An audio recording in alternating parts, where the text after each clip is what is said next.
Il ne faut pas une explosion pour détruire une réputation. Parfois, une simple goutte d'eau suffit, un petit geste répété en silence, une phrase dite sans réfléchir, une promesse que tu n'as pas tenue. Comme la rouille qui corrode le métal sans faire de bruit, c'est ainsi que le respect se perd. C'est ainsi que des personnes autrefois admirées sombrent, non pas à cause d'une grande erreur, mais à cause de habitudes quotidiennes qui semblent inoffensives, jusqu'à ce qu'il soit trop tard. Et le pire, c'est que personne ne te prévient, personne ne te dit « tu es en train de tomber ». Tu ne le remarques que lorsque tu n'es plus écouté comme avant, lorsque tes paroles résonnent comme un écho dans une salle vide. Quand tu sens que quelque chose dans ta présence n'a plus de poids, que quelque chose en toi a cessé d'imposer le respect. Et ce n'est pas parce que le monde t'envie, c'est parce que toi-même, sans t'en rendre compte, tu as érodé ta propre image. Cette vidéo n'est pas pour tout le monde, elle est pour celui qui est prêt à se regarder dans le miroir sans filtre, pour celui qui veut arrêter de vivre en pilote automatique et commencer à retrouver sa force intérieure. Parce qu'aujourd'hui, nous allons parler de 4 habitudes qui peuvent sembler normales, mais qui détruisent silencieusement ta réputation personnelle et professionnelle. Et non, ce n'est pas de la motivation bon marché, c'est la réalité pure. Parce que lorsque les autres perdent le respect pour toi, tu perds de l'influence, tu perds des opportunités, tu perds des relations. Et tu finis par te saboter toi-même tout en pensant que la faute est externe. Mais ce n'est pas le cas. Tout commence en toi. C'est pourquoi, sur cette chaîne, nous ne venons pas pour embellir les vérités. Nous venons pour les affronter. D'un point de vue stoïcien, pratique et direct. Marc Aurèle disait que la meilleure façon de vivre est d'agir de telle manière que tu n'aies pas besoin de te défendre avec des mots. C'est l'essence, que ta vie parle pour toi. Alors reste jusqu'à la fin. Non pas parce que je le dis, mais parce que tu es peut-être sur le point de découvrir ce qui affaiblit ton image sans que tu le saches. Et quand tu le découvriras, tu auras 2 options, l'ignorer ou commencer à reconstruire le respect que tu mérites. 1.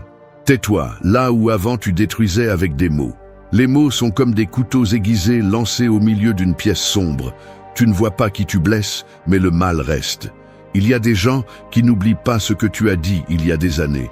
Non pas parce qu'ils sont rancuniers, mais parce que ce que tu as dit les a marqués. Et même si tu l'as oublié, ta réputation ne l'a pas fait.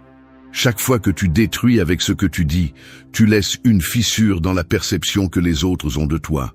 Une fissure qui ne se répare pas avec des excuses. Elle se répare avec le silence. Pas le silence de la lâcheté, mais le silence de celui qui a déjà compris son pouvoir. Cette habitude est l'une des plus dangereuses car elle se déguise souvent en sincérité. Je dis simplement ce que je pense. Je n'ai pas de langue de bois. Celui que ça dérange, qu'il s'éloigne. Mais ce que beaucoup ne voient pas, c'est que cette attitude ne génère pas de respect.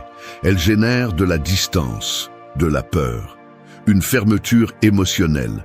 Parce qu'une chose est de parler avec fermeté et une autre est de cracher du venin par la bouche en croyant que c'est du caractère. Ce n'est pas le cas. C'est de l'ego blessé, un besoin de contrôler, de l'insécurité déguisée en autorité. La véritable force n'est pas de dire tout ce que tu penses. Elle est d'avoir le pouvoir de le faire et de choisir de se taire. De savoir que tout ne mérite pas une réponse, que toute critique ne construit pas, que parfois le silence est la façon la plus claire de montrer que tu as évolué.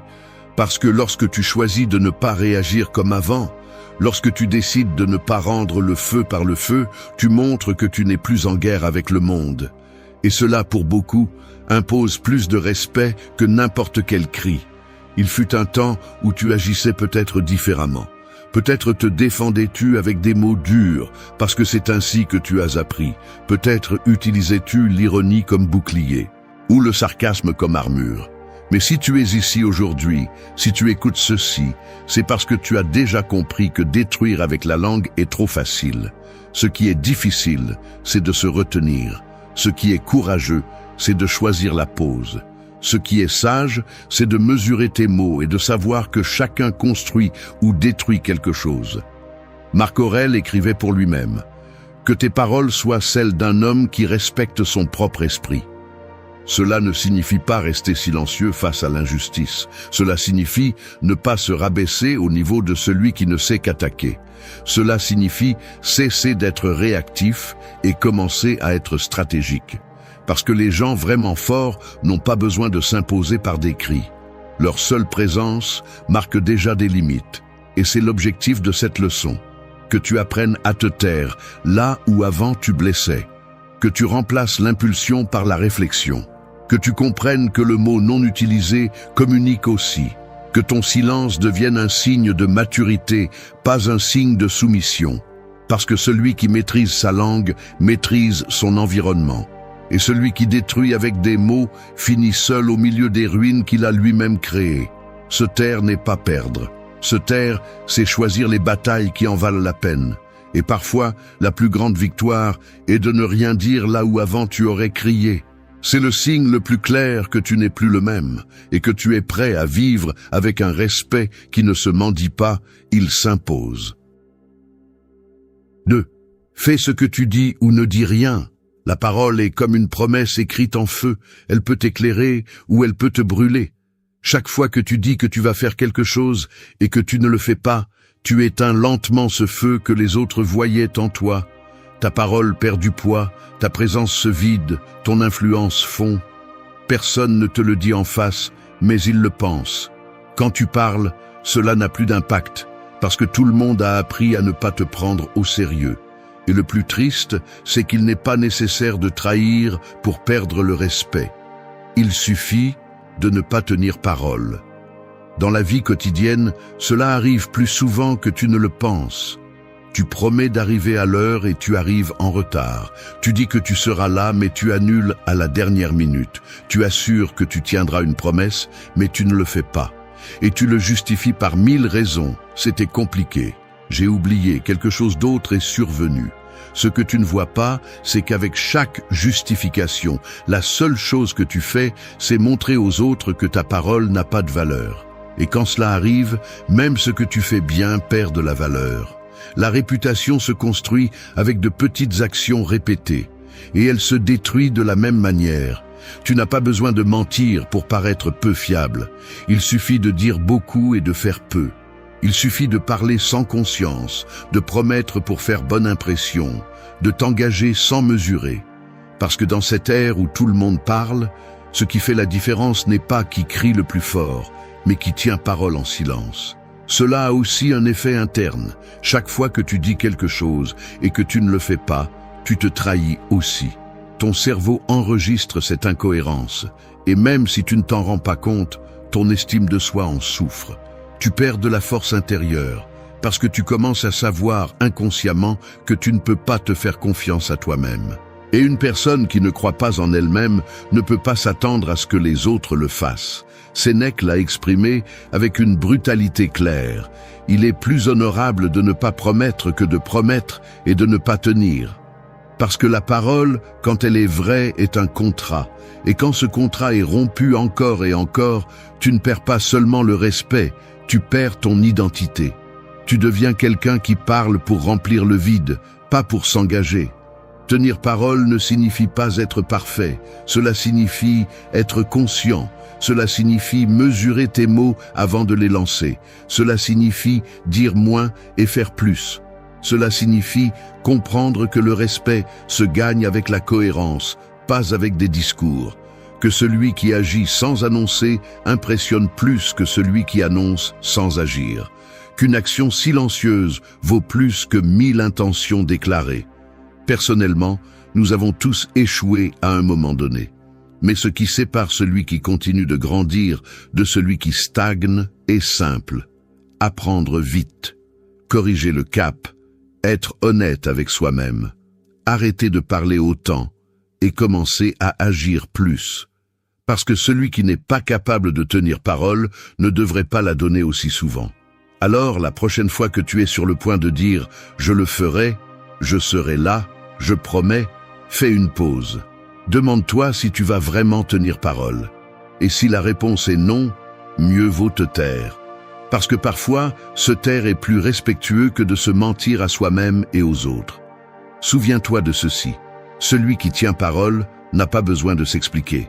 Il n'a pas besoin de convaincre. Sa présence parle déjà. Son historique répond déjà. Et c'est précisément le type de respect qui n'est pas exigé, mais gagné. 3. Écoute avec présence, pas avec anxiété. Écouter vraiment, c'est comme tenir un verre d'eau dans la paume de la main. Si tu es présent, l'eau reste calme, claire, reflète avec précision. Mais si tu es inquiet, si tu serres, si tu bouges la main avec anxiété, tout se renverse. C'est ainsi que fonctionne l'attention. Quand quelqu'un te parle et que tu es plus occupé à attendre ton tour pour répondre qu'à comprendre ce qu'on te dit, tout est perdu. Et celui qui est en face de toi le remarque, même s'il ne dit rien. L'absence de présence ne se cache pas. Elle se ressent. Et avec le temps, elle te transforme en quelqu'un avec qui il ne vaut pas la peine de s'ouvrir. Beaucoup de gens pensent que écouter, c'est se taire pendant que l'autre parle. Mais non, écouter, c'est être là. C'est regarder dans les yeux, c'est baisser les défenses, c'est arrêter de penser à soi un moment pour vraiment entrer dans le monde de l'autre. Il ne s'agit pas de hocher la tête mécaniquement, ni d'interrompre avec des phrases automatiques. Il s'agit de créer un espace où l'autre se sent vu, compris et respecté. Parce que peu de choses génèrent autant de respect que savoir écouter.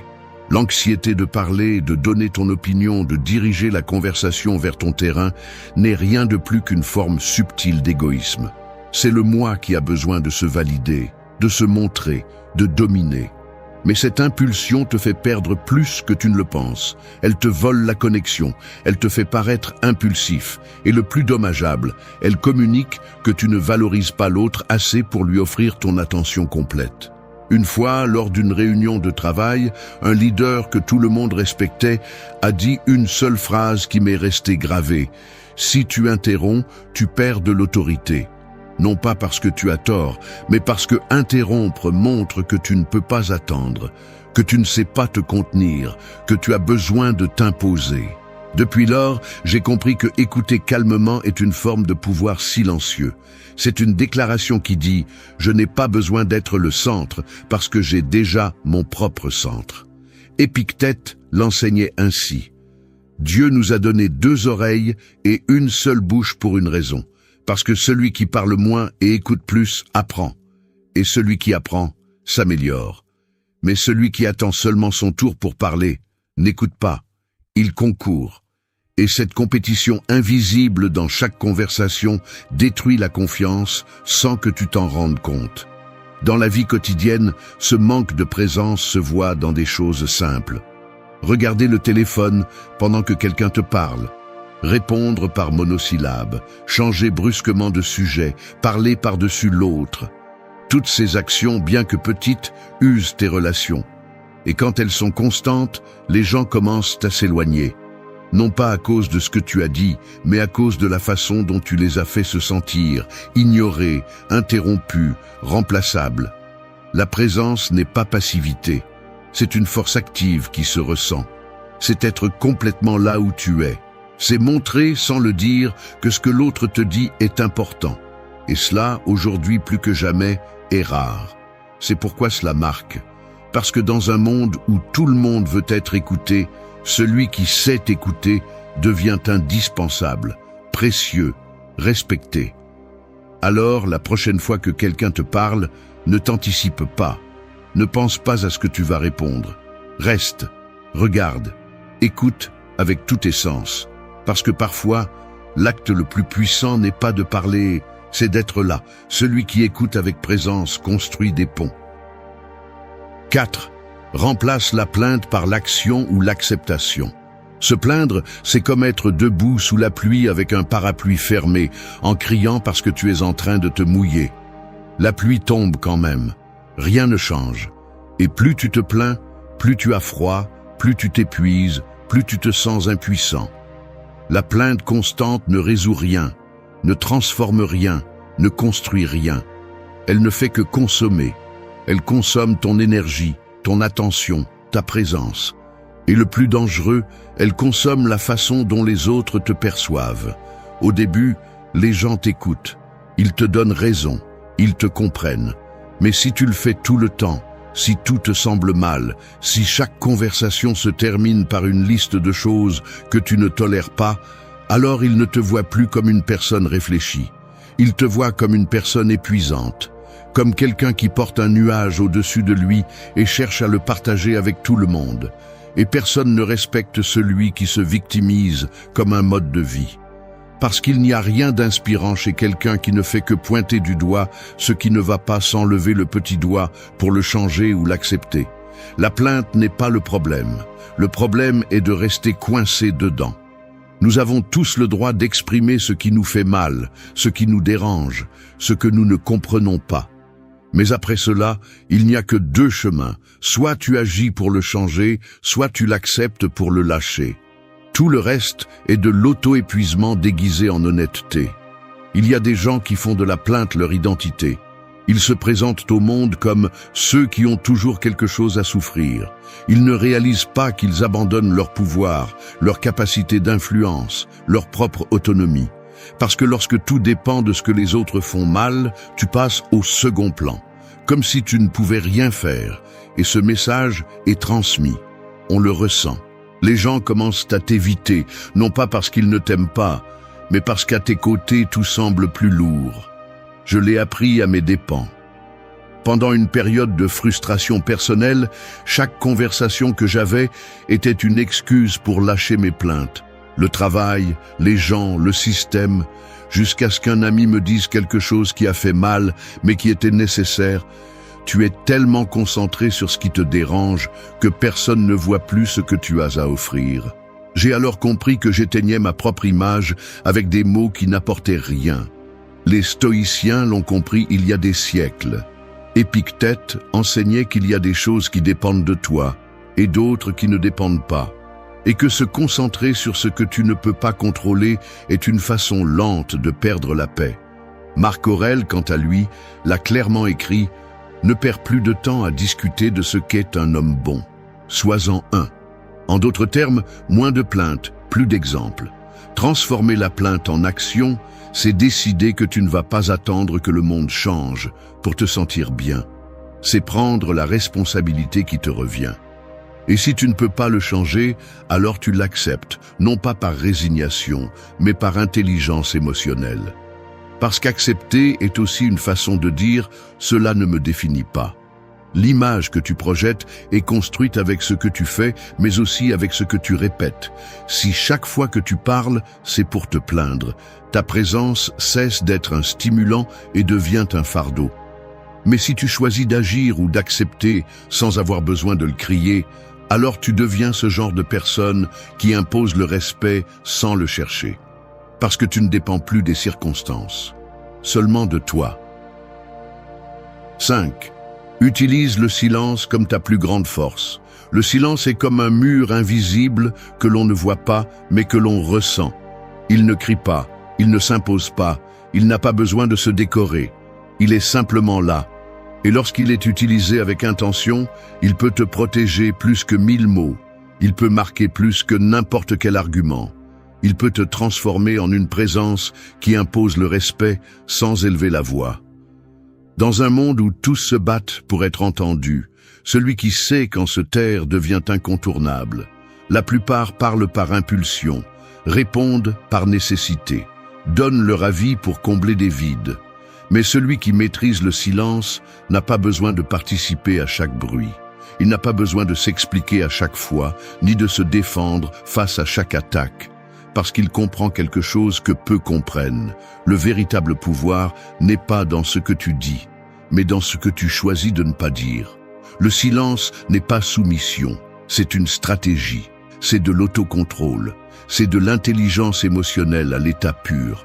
Parfois, se taire n'est pas se rendre, mais reconnaître qu'il ne vaut pas la peine de se fatiguer. Que d'expliquer ta valeur à quelqu'un qui a déjà décidé de ne pas la voir est une perte de temps et d'énergie. Que démontrer qui tu es ne nécessite pas de discours, mais de la cohérence. Le silence met beaucoup de gens mal à l'aise parce qu'il les oblige à se regarder. Quand tu ne donnes plus d'explications, quand tu ne réagis plus, quand tu ne cherches plus à convaincre, l'autre reste avec son reflet. Et c'est là que commence à se faire sentir la différence entre celui qui est en paix et celui qui a besoin de bruit pour se sentir vivant. Au cours d'une discussion avec quelqu'un qui cherchait à me provoquer, j'ai compris le pouvoir du silence de manière brutale. Je n'ai pas répondu, je n'ai pas défendu mon point de vue, je l'ai juste regardé. Je suis resté ferme. Je l'ai laissé avec son anxiété. En quelques secondes, son ton a changé. Il a perdu de sa force, son attaque s'est dégonflée. Non pas parce que j'avais de meilleurs arguments, mais parce que mon silence a révélé son manque de contrôle. Et ce moment m'a appris que souvent, se taire est la façon la plus élégante de gagner. Marc Aurèle le pratiquait comme une philosophie de vie. Ses écrits ne sont pas des cris, ce sont des pensées à voix basse. Des réflexions qui ne cherchent pas à te convaincre, juste à te montrer le chemin. Parce que le véritable stoïcien ne se laisse pas emporter par l'impulsion. Il s'arrête, respire, analyse. Et bien souvent, il décide que la meilleure réponse est de ne pas en donner. Il y a des gens qui perdent le respect qu'ils imposaient en parlant trop, en donnant des opinions que personne n'a demandées, en réagissant là où ils devraient observer, en justifiant chaque pas, chaque décision, chaque émotion. Sans s'en rendre compte, il s'expose, il se vide, il perd le mystère, la fermeté, la présence. Le silence bien utilisé, en revanche, construit une présence qui ne s'oublie pas. C'est le silence de celui qui est sûr de lui, de celui qui n'a pas besoin d'être approuvé, de celui qui ne mendie pas l'attention, de celui qui a compris que parfois le pouvoir est dans ce que tu ne partages pas, dans ce que tu gardes pour toi, dans ce que tu soutiens à l'intérieur. Mais ne confonds pas cela avec le fait de se taire par peur. Il ne s'agit pas de faire taire ta vérité. Il s'agit d'apprendre à choisir tes batailles, de savoir quand parler construit et quand cela ne fait que fatiguer. De savoir que le respect ne se réclame pas avec des mots, il s'impose avec une attitude. Et une attitude ferme naît d'un esprit calme. Celui qui maîtrise le silence ne reste pas sans réponse. Il n'éprouve simplement plus le besoin de les donner, parce que son énergie n'est pas mise à convaincre, mais à agir. Elle n'est pas à se défendre, mais à se maintenir. Elle n'est pas à plaire, mais à soutenir sa vérité, sans avoir besoin de la décorer avec d'autres histoires. 6. Sois cohérent même quand personne ne te voit. La cohérence est comme une ombre. Elle est toujours avec toi, même quand tu penses que personne ne la regarde. Tu peux agir différemment quand tu penses que personne ne te regarde. Tu peux feindre, tu peux prétendre, mais l'ombre s'allonge toujours derrière toi. Et quand la lumière de la vérité arrive, cette ombre révèle tout. Il n'y a pas moyen de cacher longtemps qui tu es vraiment quand personne ne te regarde. Aujourd'hui, plus que jamais, nous vivons dans un monde où l'image semble plus importante que l'essence. Les gens cherchent à paraître disciplinés, à paraître forts, à paraître respectables. Mais la clé n'est pas dans ce que tu montres, mais dans ce que tu pratiques quand tu n'es pas applaudi. La véritable réputation ne se construit pas devant les autres. Elle se forge dans l'invisible, dans ce que tu choisis de faire quand la caméra est éteinte, quand personne ne regarde, quand tu pourrais prendre le raccourci et personne ne le saurait. La cohérence ne signifie pas la perfection. Cela signifie aligner ce que tu dis avec ce que tu fais, ce que tu penses avec ce que tu décides, ce que tu promets avec ce que tu accomplis. Et cela ne se fait pas avec des discours. Cela se fait avec de la pratique, avec une discipline interne, avec un type de rigueur qui ne cherche pas la reconnaissance, mais le respect de soi. Parce que la cohérence est avant tout une forme de respect de soi. Une fois, j'ai entendu quelqu'un dire « Cette personne est complètement différente quand il n'y a personne autour ». Et il ne le disait pas avec admiration. Il le disait avec déception. Parce que ce qui détruit le plus la crédibilité de quelqu'un n'est pas une erreur. C'est l'incohérence soutenue. C'est voir quelqu'un prêcher une chose et vivre une autre. Et quand cela se produit, son image tombe, non pas parce que d'autres l'ont jugé, mais parce qu'il s'est démasqué lui-même. Marc Aurèle parlait constamment de se gouverner soi-même, de vivre selon la raison, le devoir, la vertu, non pas pour que les autres le voient, mais parce qu'il comprenait que le respect durable naît de l'effort silencieux. Le stoïcien n'agit pas pour la récompense ou l'applaudissement. Il agit parce que sa conscience l'exige. Être cohérent même quand personne ne te voit implique de petites décisions. Ne pas regarder ce que tu sais que tu ne devrais pas. Ne pas parler mal de quelqu'un même si tu en as l'occasion. Ne pas prendre ce qui ne t'appartient pas même si c'est facile. Ne pas justifier ce qui va à l'encontre de tes principes simplement parce que personne ne le saura. Et le faire non pas pour paraître correct, mais pour l'être. La cohérence a un prix. Ce n'est pas toujours confortable. Parfois, cela exige de rester seul, de perdre des opportunités, de résister aux tentations. Mais ce que tu gagnes en retour est beaucoup plus précieux. La tranquillité intérieure, l'estime de soi réelle, le respect qui ne s'achète pas, il s'impose par l'exemple. Les autres le remarquent même s'ils ne le disent pas. Ils savent qui tu es quand ils observent comment tu agis dans les détails. Si tu parles mal de quelqu'un quand il s'en va, si tu fais le contraire de ce que tu prêches, si tu es une personne devant le public et une autre quand tu es seul, tôt ou tard, cela se sait. Et quand cela se sait, ta parole ne vaut plus la même chose.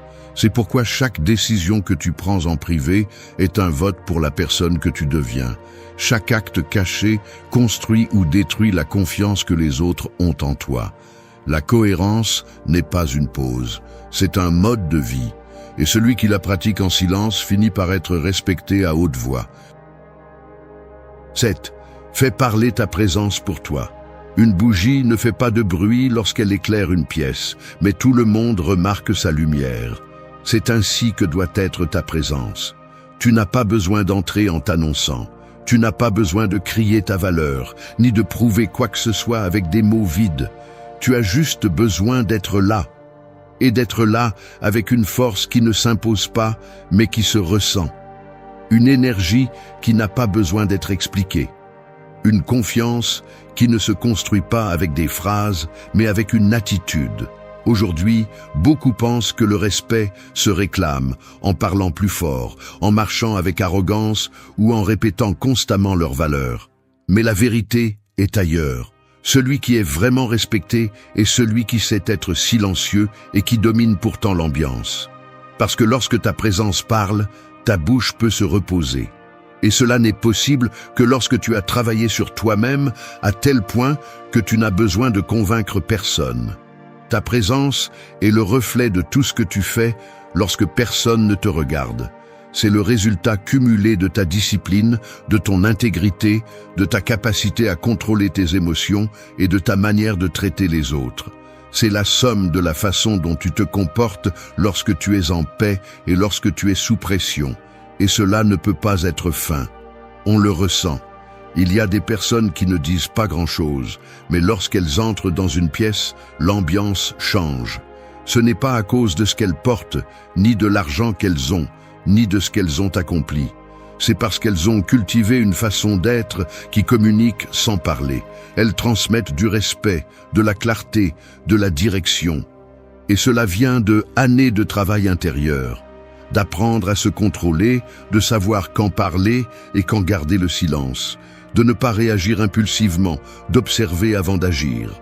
Une fois, dans une salle pleine de personnes, j'ai remarqué que tout le monde écoutait attentivement un homme qui n'avait pas dit un mot pendant toute la réunion.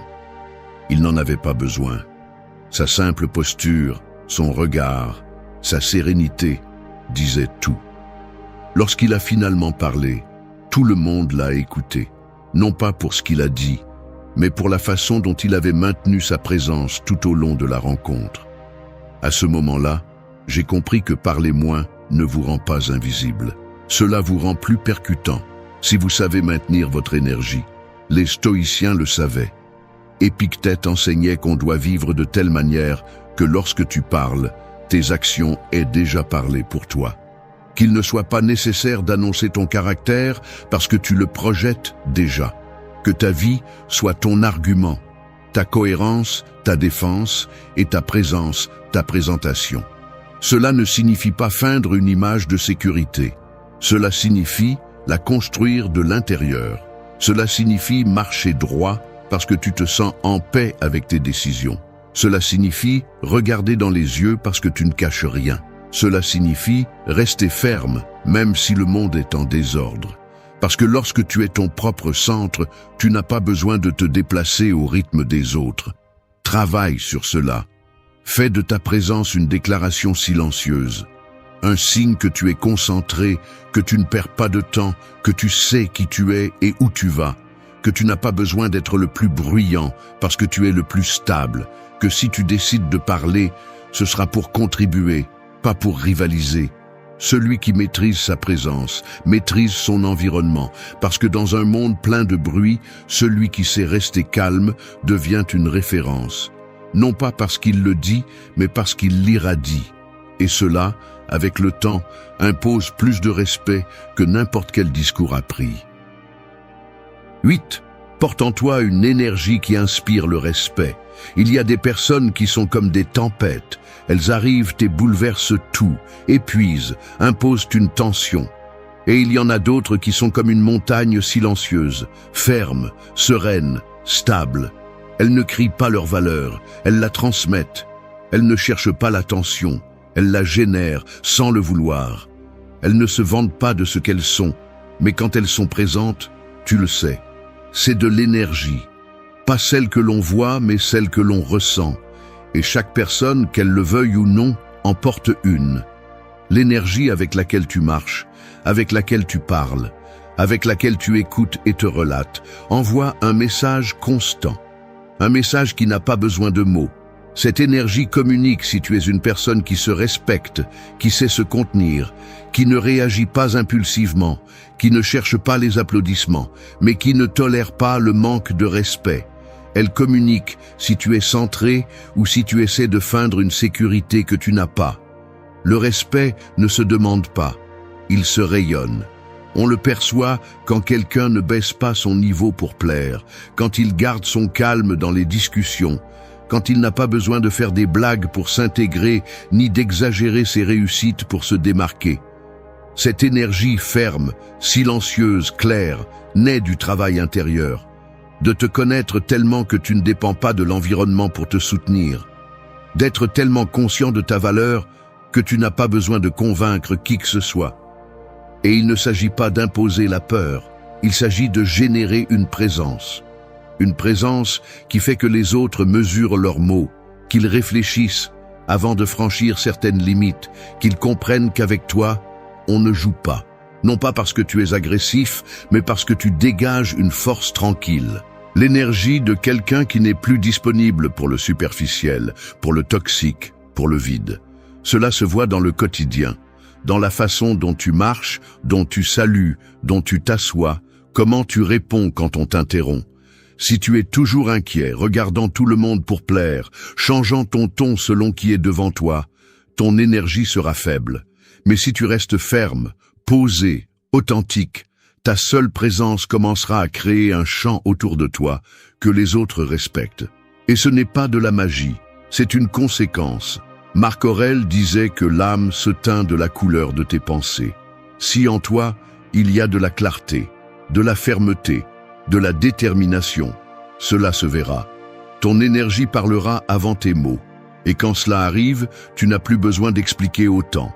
Tu n'as plus besoin de te battre pour prouver ta valeur. Ta façon d'être dit tout. Porter en toi une énergie qui inspire le respect ne signifie pas te fermer au monde, ni agir comme quelqu'un d'inaccessible. Cela signifie être tellement aligné avec tes principes que tu ne permets pas que les émotions des autres gouvernent ton comportement. Cela signifie protéger ton équilibre, prendre soin de ton énergie, choisir avec qui tu partages ton temps et quelle bataille tu décides d'affronter. Parce qu'au final, ce que les gens se souviennent, ce n'est pas seulement ce que tu as dit, mais comment ils se sont sentis en étant près de toi. Et si ton énergie laisse une empreinte, si ta présence marque, si ta façon d'être impose le respect sans dire un mot, alors tu n'as plus besoin de convaincre personne. Tu es devenu quelqu'un digne de respect, et cela est plus puissant que n'importe quel discours. Merci d'être resté jusqu'à la fin de la vidéo. Si vous avez tout vu, commentez « Je suis stoïcien » comme notre signe secret, indiquant que vous êtes un véritable apprenant du stoïcisme. N'oubliez pas de vous abonner et de liker la vidéo si elle vous a plu. Rendez-vous dans la prochaine vidéo et rappelez-vous, un esprit faible se désintègre à la première tempête. Un esprit fort, en revanche, se trempe à chaque coup, comme l'acier forgé entre les flammes. La différence ne réside pas dans la chance, ni dans ce qui se passe là-bas. Elle réside dans ce que vous faites de ce qui se passe. Personne ne naît mentalement fort. Cette force se construit, s'entraîne, s'exige.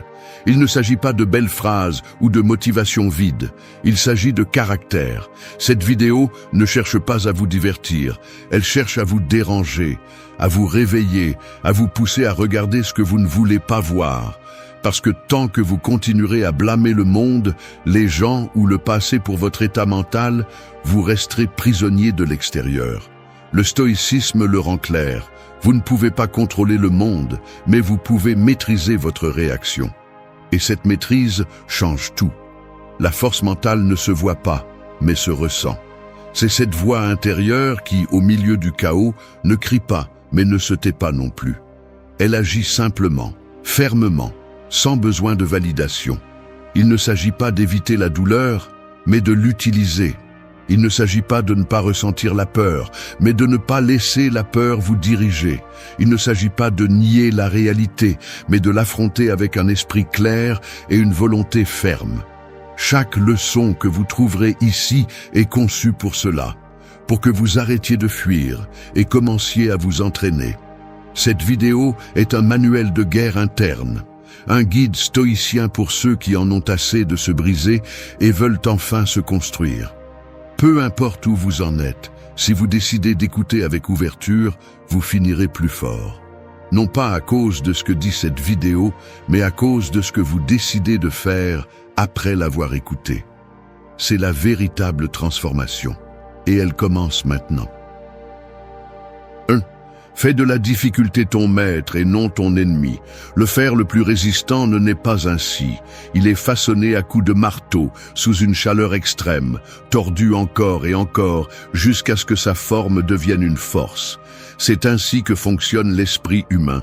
La douleur, la pression, le rejet, l'incertitude ne viennent pas pour te détruire, ils viennent pour te façonner.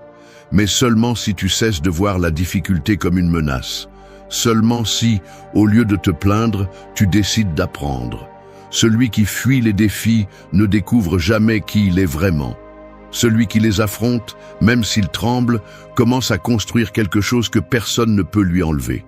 Beaucoup de gens passent leur vie à maudire les épreuves, comme si le monde leur devait le confort, comme si l'inconfort était un défaut du système.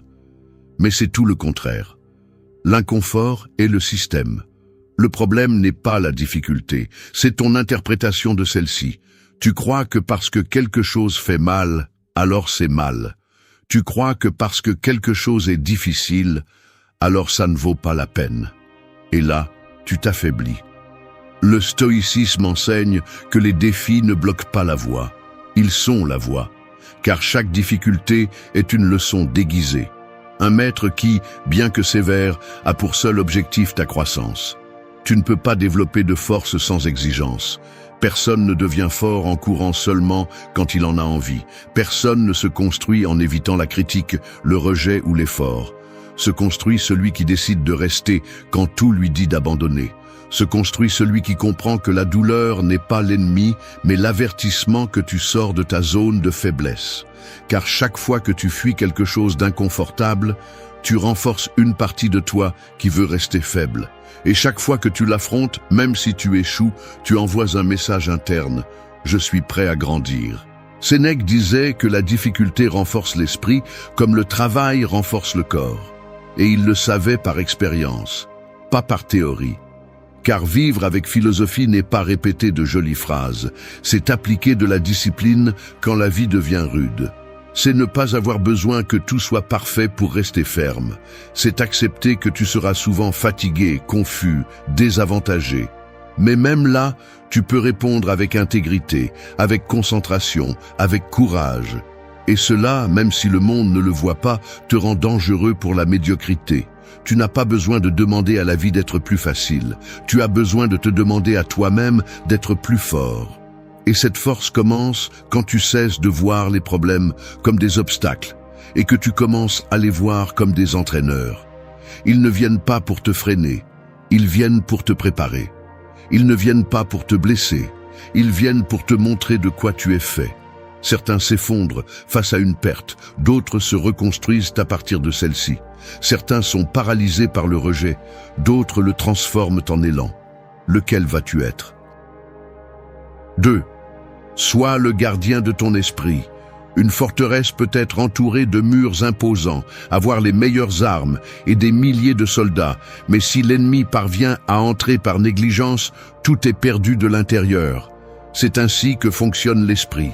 Tu peux avoir du talent, des opportunités, du savoir, mais si tu permets à n'importe quelle pensée d'entrer sans surveillance, tu es en danger. Ce que tu laisses entrer par habitude, par distraction ou par faiblesse, tôt ou tard, devient ce qui te contrôle. C'est pourquoi tu as besoin de devenir le gardien de ton esprit. Pas le spectateur, pas la victime, le gardien. À une époque où tout cherche ton attention, garder l'esprit clair n'est pas un hasard. C'est une tâche quotidienne, les informations inutiles, la comparaison constante, les opinions des autres, les peurs héritées, les blessures non soignées, tout se filtre si tu ne mets pas une limite claire. Celui qui ne sélectionne pas ce qu'il pense finit par être asservi par ce que les autres veulent qu'il pense. Celui qui ne remet pas en question ses pensées leur obéit sans savoir que beaucoup ne sont pas les siennes. Celui qui ne nettoie pas son esprit le remplit de bruit jusqu'à se confondre avec lui. Les stoïciens le comprenaient bien. Marc Aurèle disait que notre vie est ce que nos pensées en font. Cela signifie que l'esprit n'est pas un espace neutre, c'est un terrain fertile ou un champ de bataille, selon la façon dont tu le traites. Si tu le négliges, les pensées négatives poussent comme des mauvaises herbes. Si tu le cultives avec attention, les pensées utiles prennent des racines solides. Et c'est ce qui change ta façon d'agir, de parler, de répondre, car personne ne peut vivre en paix si dans sa tête il y a la guerre. Devenir le gardien de ton esprit, c'est commencer à identifier ce qui t'affaiblit, ce qui te distrait, ce qui te vide. C'est arrêter de permettre que le dialogue interne soit dominé par la critique, la plainte, la culpabilité ou le doute. C'est apprendre à reconnaître que toutes les pensées ne méritent pas ton attention. Certaines veulent simplement te saboter. Un esprit fort n'est pas celui qui n'a pas de chaos, mais celui qui sait l'ordonner. Ce n'est pas celui qui élimine toutes les pensées négatives, mais celui qui ne leur donne pas de pouvoir. Ce n'est pas celui qui est toujours calme, mais celui qui ne se laisse pas emporter par le tourbillon. C'est pourquoi tu dois t'entraîner à te surveiller, pour ne pas laisser l'automatique prendre le contrôle, pour que chaque pensée qui franchit la porte de ta conscience ait à répondre à une seule question. Est-ce que cela me renforce ou m'affaiblit? Car celui qui ne surveille pas son esprit devient son esclave, mais celui qui s'entraîne à le garder devient libre. Et seuls les libres peuvent construire leur chemin avec clarté. Seuls les libres peuvent agir sans chaînes internes. Sois ce gardien, et deviens l'esprit qui guide, pas l'esprit qui réagit. C'est là que commence la véritable force. 3. Mets toute ton énergie dans ce que tu peux contrôler. L'archer qui est obsédé par le vent oublie l'essentiel, sa précision, sa concentration, sa respiration. La vie ne s'arrête pas pour tes plaintes, ni pour ton anxiété de vouloir tout dominer. Et plus tu essaies de contrôler ce qui ne t'appartient pas, plus tu vas perdre d'énergie, plus tu vas accumuler de frustration, plus tu vas te sentir faible. La force mentale ne se construit pas avec un effort aveugle, mais avec une direction. Savoir sur quoi concentrer ton énergie est le premier acte de sagesse. Trop de personnes vivent piégées par ce que les autres pensent, par ce qui pourrait arriver, par ce qu'elles ne peuvent plus changer. Et cette usure ne produit pas de résultats, elle ne fait qu'alimenter la confusion. L'esprit se toxifie lorsque tu insistes pour vouloir changer l'extérieur avant de maîtriser l'intérieur. Le stoïcisme enseigne quelque chose de simple mais de puissant. Il y a des choses qui dépendent de toi et d'autres qui ne le font pas. Ta tâche n'est pas de forcer le monde à s'adapter, mais de t'adapter pour répondre avec clarté. Tu ne peux pas empêcher quelqu'un de te critiquer, mais tu peux décider de ne pas le prendre pour une vérité. Tu ne peux pas effacer le passé, mais tu peux agir avec fermeté dans le présent. Tu ne peux pas contrôler l'économie, le climat ou les décisions des autres, mais tu peux ajuster ton attitude, ta discipline, ta réaction. C'est déjà plus que suffisant. Et si tu te concentres vraiment sur cela, le reste perd beaucoup de son pouvoir. La force mentale se dilue lorsque tu vis en attendant que tout soit en ta faveur pour agir. Si tu n'es fort que lorsque tout est calme, alors tu n'es pas fort, tu es simplement à l'aise. Le véritable pouvoir apparaît lorsque, même avec du bruit à l'extérieur, tu as de l'ordre à l'intérieur.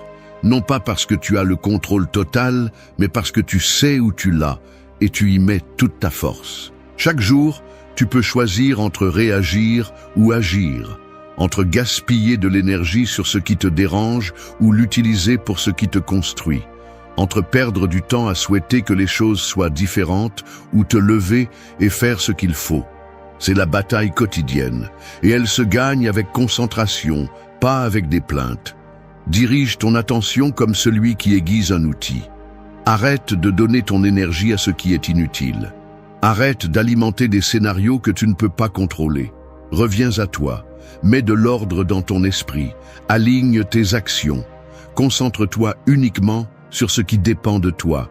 Le reste ne mérite pas ton épuisement. Il mérite ton indifférence. Parce que celui qui maîtrise son énergie maîtrise sa vie. Et celui qui maîtrise sa vie n'a plus besoin de contrôler le monde. 4. Transforme chaque obstacle en carburant.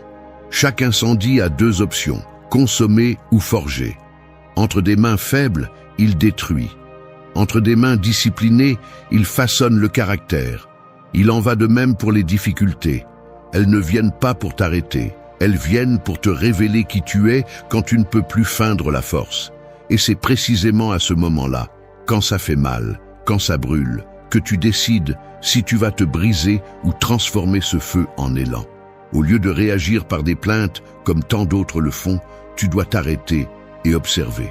Ce qui semble maintenant être un blocage, peut-être est-ce un entraînement. Ce que tu ressens aujourd'hui comme une punition, peut-être est-ce une direction. Car chaque coup, bien qu'il semble injuste, contient en lui une instruction. Mais tout le monde ne la voit pas. Seuls ceux qui décident de regarder depuis un autre angle, depuis un autre niveau de conscience. L'erreur commune est de supposer que la vie est conçue pour le confort, que le succès arrive sans trébucher, que le chemin doit être lisse, mais sans tension, il n'y a pas de croissance. Sans pression, il n'y a pas de force. Prétendre avancer sans difficulté est comme vouloir apprendre sans faire d'erreur. La réalité fait mal, dérange, défie. La réalité façonne. Marc Aurèle a écrit que l'obstacle à l'action stimule l'action. Ce qui obstrue le chemin devient le chemin. Ce n'était pas de la poésie, c'était un avertissement. Chaque fois que tu fais face à une barrière, tu as deux chemins. Perdre de l'énergie à te plaindre ou canaliser cette énergie pour monter le niveau. Un esprit entraîné ne nie pas la difficulté, il l'adapte, il la transforme. Il n'y a pas de croissance sans friction. Tout ce qui t'a un jour renforcé t'a d'abord désorganisé. Chaque situation qui t'a fait mal a laissé une porte ouverte. Peut-être ne l'as-tu pas remarqué parce que tu étais concentré sur le dommage. Mais cette porte est toujours là, attendant que tu utilises l'expérience comme un élan. La clé est de ne pas gaspiller les moments difficiles. S'ils font mal, qu'ils en valent la peine. S'ils pèsent, qu'ils construisent. Arrête de voir les obstacles comme des freins. Commence à les voir comme des matériaux de construction. Là où tu as perdu quelque chose, tu peux gagner en vision. Là où une porte t'a été fermée, tu peux apprendre à en ouvrir d'autres. Tout ce qui te pousse hors de ta zone de confort te rend service, même si cela ne semble pas être le cas. Chaque défi est une énergie brute. Tu peux la laisser se dissoudre en frustration ou tu peux la diriger comme une force vers l'avant. Et ce choix ne dépend pas de la chance, il dépend de ton entraînement mental. Ne te mets pas à lutter contre le mur, utilise-le pour monter plus haut. C'est ce que font ceux qui ne se brisent pas, c'est ce que font ceux qui se forgent. 5. Maîtrise tes émotions avant qu'elles ne décident pour toi. Une tempête en mer ne coule pas un bateau par la force du vent, mais par l'eau qui réussit à entrer. Les émotions fonctionnent de la même manière. Elles ne sont pas le problème en soi, mais plutôt ce que tu permets qu'elles fassent en toi. Si tu ne prends pas le contrôle, elles s'infiltrent, inondent, déforment. Et quand tu ne décides plus clairement, elles décident pour toi. Tu cries quand tu devrais te taire, tu fuis quand tu devrais résister, tu attaques quand il suffisait de respirer. La plupart des gens réagissent avant de penser. Ils se justifient en disant que c'est comme ça qu'ils sont, qu'ils ne peuvent pas l'éviter, que le moment les a dépassés. Mais la vérité est plus dure. Ce qui te domine est ce que tu n'as pas entraîné. Et si tes émotions t'emportent facilement, ce n'est pas parce que tu es faible, c'est parce que tu n'as pas pris le contrôle de ton monde intérieur. Le stoïcien ne supprime pas ce qu'il ressent, il l'observe. Il ne se laisse pas emporter par l'impulsion, il l'interroge. Il n'explose pas, il répond. Il est facile d'être rationnel quand rien ne te dérange. Le véritable entraînement a lieu lorsque tu es face au conflit, face au rejet, face à l'incertitude. Là où le sang se réchauffe et l'esprit s'obscurcit, c'est là que ta discipline émotionnelle est mise à l'épreuve. Car avoir des émotions est naturel, mais agir à partir d'elles sans filtre, c'est renoncer à la maîtrise de soi. Et sans maîtrise, tu deviens l'outil de tes impulsions. Ressentir de la peur, de la colère, de la tristesse ou de la frustration ne te rend pas inférieur. Mais permettre à ces émotions de conduire tes décisions, oui. Chaque fois que tu choisis à partir de la colère, tu cèdes du pouvoir. Chaque fois que tu décides à partir du désespoir, tu nourris le chaos. Chaque fois que tu parles sans te contrôler, tu laisses l'extérieur dicter ton comportement. C'est l'opposé de la force. C'est vivre à la merci de l'environnement. Te maîtriser n'est pas te réprimer, c'est reconnaître ce que tu ressens sans lui donner le gouvernail. C'est te dire à toi-même « cela m'affecte, mais cela ne va pas décider pour moi ». Parce que tu n'es pas l'émotion. Tu es celui qui l'observe, tu es celui qui décide comment agir après l'avoir ressenti. Et cela te donne un avantage.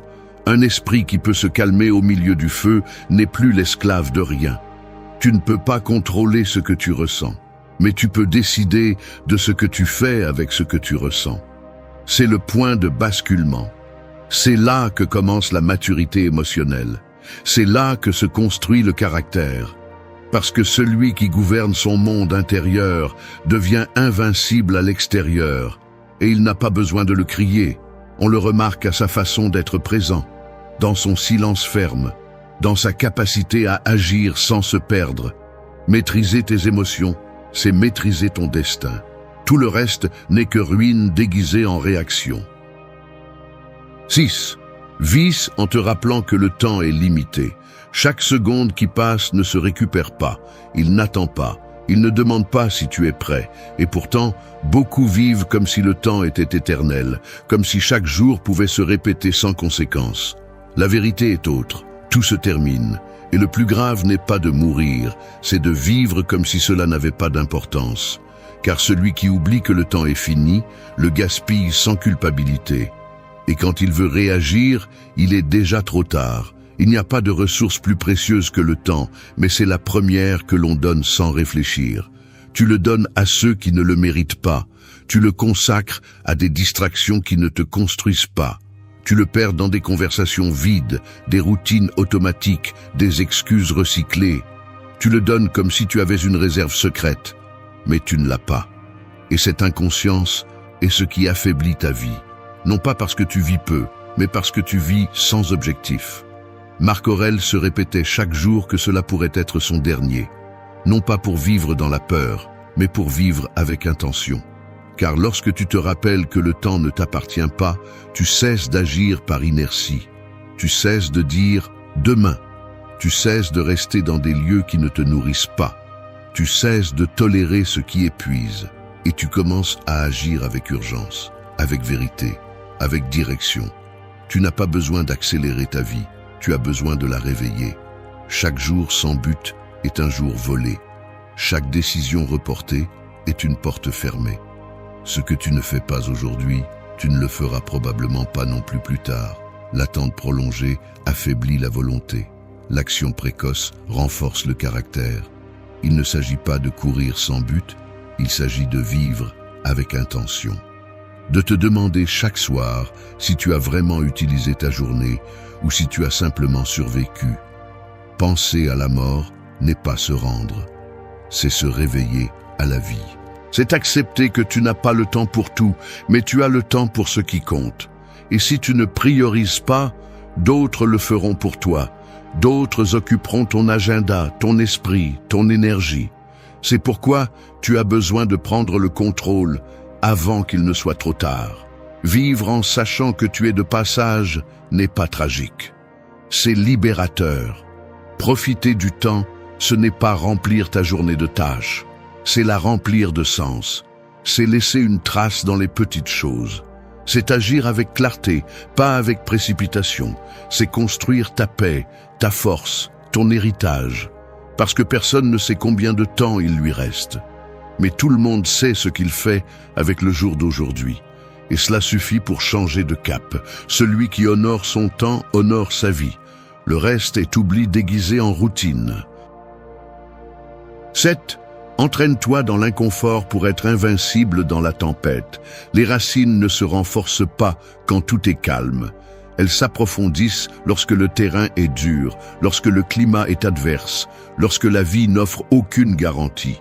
C'est ainsi que le caractère se développe, non pas pendant les jours faciles, mais pendant les moments où tout est difficile. L'inconfort n'est pas un ennemi, c'est une salle de sport. C'est dans cet espace, entre ce qui fait mal et ce que tu choisis de supporter, que ta véritable force se définit. Beaucoup demandent plus de contrôle, plus de paix, plus de succès, mais ne sont pas prêts à s'accommoder pour quoi que ce soit. Ils fuient le silence, évitent la pression, détestent l'effort soutenu. Ils cherchent des résultats immédiats et se désespèrent si quelque chose les dérange. Mais personne ne devient fort dans la facilité. Personne ne se trempe sans friction. Si tu veux traverser les tempêtes sans te briser, tu dois d'abord t'entraîner sous la pluie. Et cet entraînement n'arrive pas par accident, c'est une décision. Les stoïciens savaient que le confort n'entraîne pas. Sénèque s'exposait volontairement à la difficulté pour se rappeler qu'il pouvait vivre sans luxe. Il ne le faisait pas par goût pour la souffrance, mais par préparation. Il savait que celui qui ne s'adapte qu'au confort se brise face à l'inattendu.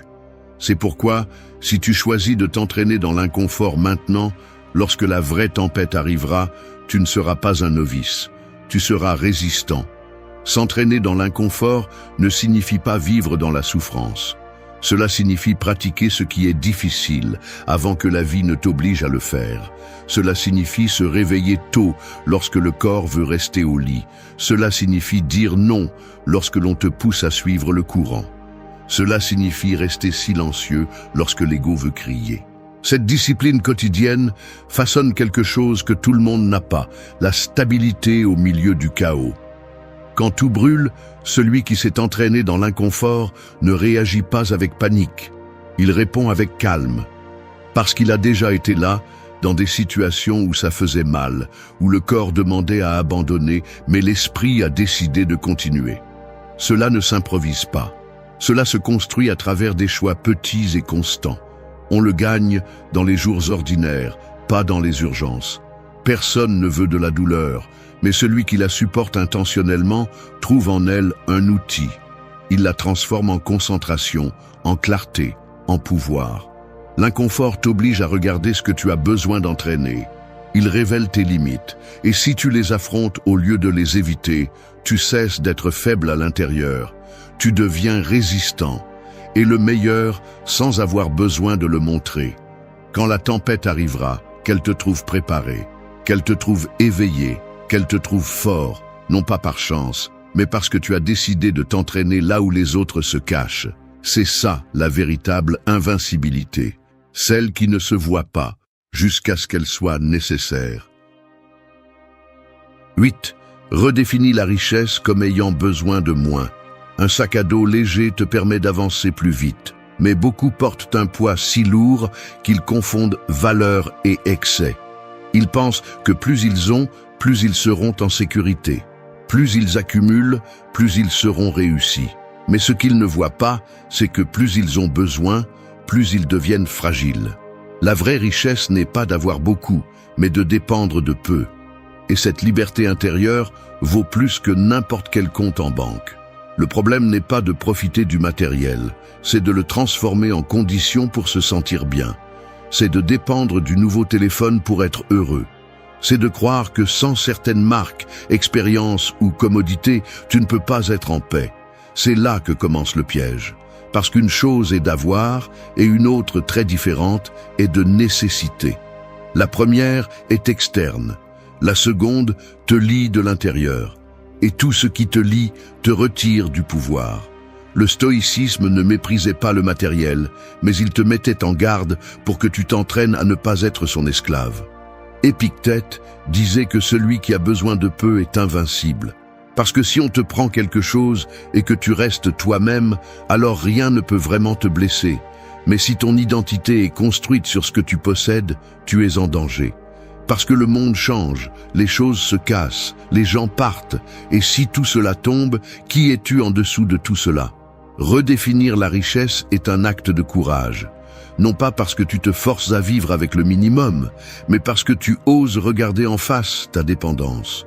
Tu peux avoir des choses et en profiter sans être dominé par elles. Tu peux atteindre des objectifs sans qu'ils te définissent.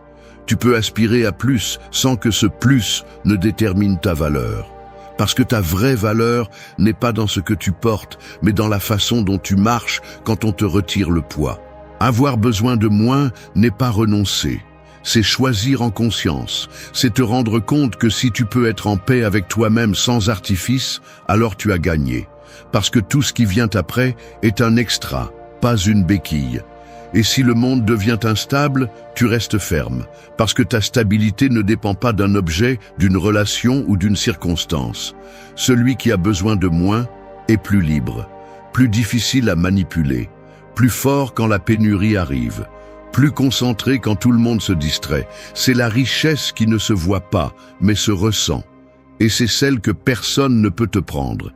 Si tu décides de la construire, tu vas te rendre compte de quelque chose d'important. Tu avais plus que ce que tu pensais. Seulement tu regardais à l'extérieur. Et ce qui est précieux a toujours été à l'intérieur. 9. Choisis des relations qui élèvent ton caractère, pas ta commodité. Une plante peut avoir du soleil, de l'eau et un sol fertile, mais si tu l'entoures de mauvaises herbes qui lui volent son oxygène, elle ne grandira pas forte. Il en va de même pour toi.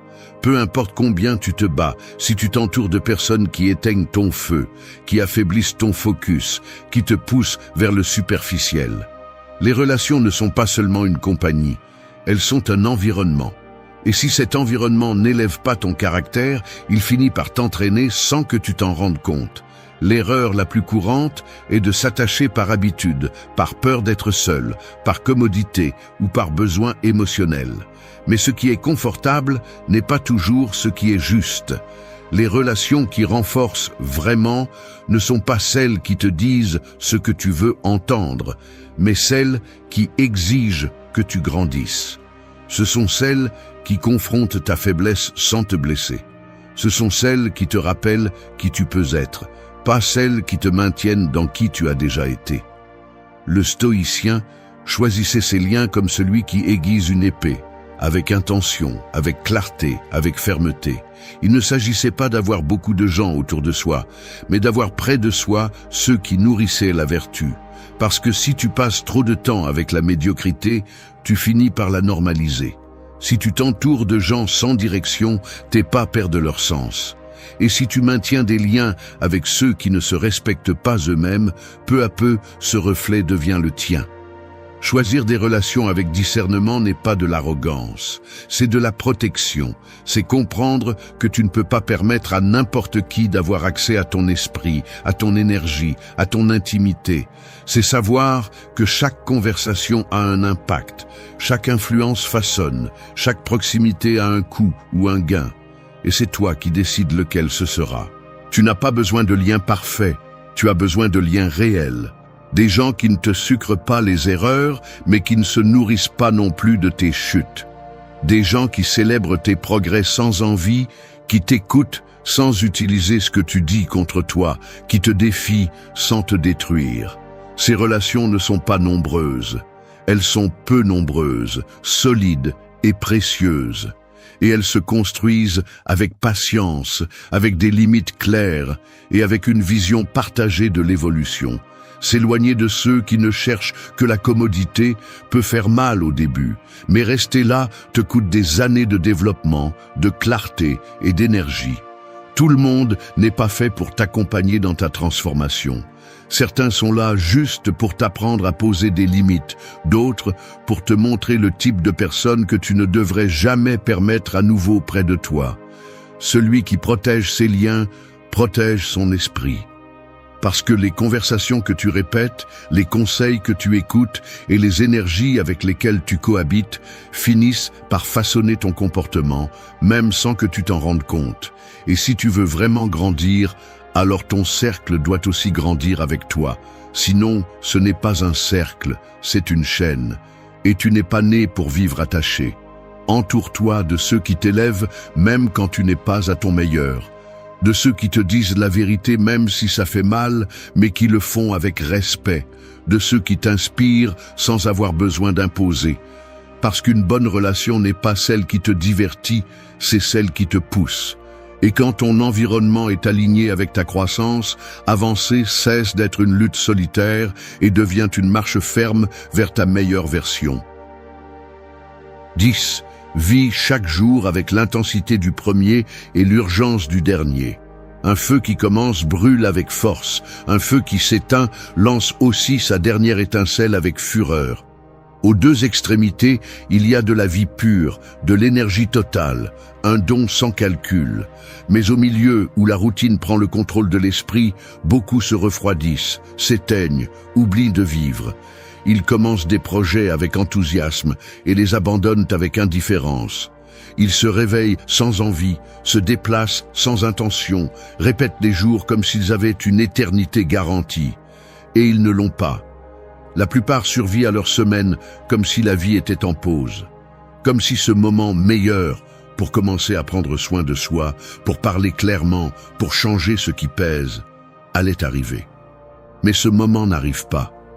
Parce que personne ne le provoque, parce que tout est reporté. Et l'urgent, qui est de vivre avec présence et décision, est enterré sous le trivial. Les stoïciens comprenaient que la vie ne se mesure pas en années, mais en comment tu utilises tes jours. Marc Aurèle avertissait que chaque matin devait être vécu comme si c'était le dernier. Non pas comme une tragédie, mais comme une opportunité qui ne peut être gaspillée.